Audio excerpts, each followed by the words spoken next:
पिंपरी चिंचवडच्या भोसरी MIDC परिसरात plastic आणि रबर बनवणाऱ्या कंपनीला भीषण आग लागली आहे। संध्याकाळी 6:45च्या सुमारास आग लागल्याची माहिती अग्निशामक दलाने दिली आहे।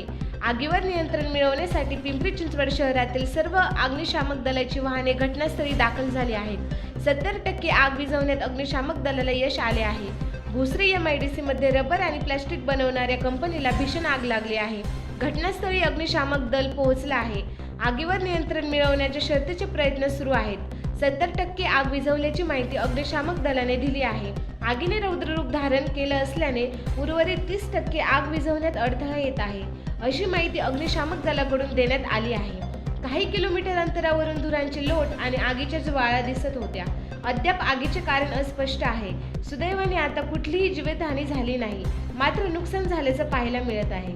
आज संध्याकाळी पिंपरी चिंचवड अग्निशमन नियंत्रण कक्षामध्ये संध्याकाळी 6:45च्या आसपास माहिती मिळाली की भोसरी MIDC परिसरामध्ये एका औद्योगिक कंपनी कारखान्याला एक आग लागलेली आहे। घटनास्थळी लगेचच भोसरी अग्निशमन केंद्र व पिंपरी अग्निशमन केंद्र येथील अग्निशमन पथके रवाना करण्यात आली।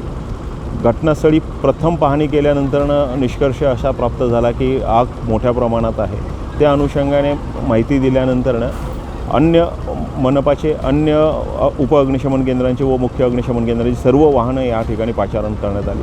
त्याचबरोबर जवळचे अग्निशमन केंद्र शेजारील जे आहे पुणे महानगरपालिका, PMRDA, MIDC आणि टाटा मोटर्स यांना देखील घटनास्थळी मदतीला पाणी सप्लाय करण्यासाठी बोलावण्यात आले। त्याचबरोबर काही खाजगी वॉटर टँकर्स देखील पाणी सप्लाय करण्यासाठी आम्हाला मदतीला धावून आलेले आहेत व अग्निशमन कार्य अद्याप सुरू आहे।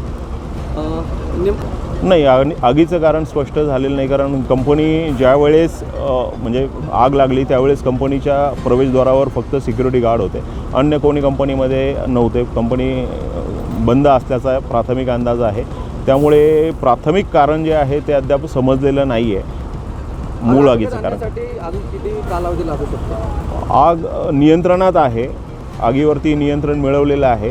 70% जवळपास एरिया आम्ही कव्हरअप केलेला आहे। 30% जो पोर्शन आहे जिथे अद्याप फ्लेम्स आहेत, स्मोल्डरिंग चालू आहे, तो भाग कंपनीचा मूळ मध्यावरती आहे आणि कंपनीमध्ये आतमध्ये ॲक्सेस मिळत नाही आहे। बाहेरच्या बाजूने सर्व कंट्रोल करून कंपनीची आग पूर्णतः रोखून सर्व दिशेने आतमध्ये आमचे घुसण्याचे प्रयत्न चालू आहेत, परंतु टेम्परेचर खूप जास्त झालेलं असल्यामुळे स्ट्रक्चर रिस्कमध्ये आहे, त्यामुळे आतमध्ये जाणं उचित होत नाही। एक्सटर्नल फायर फायटिंग चालू आहे।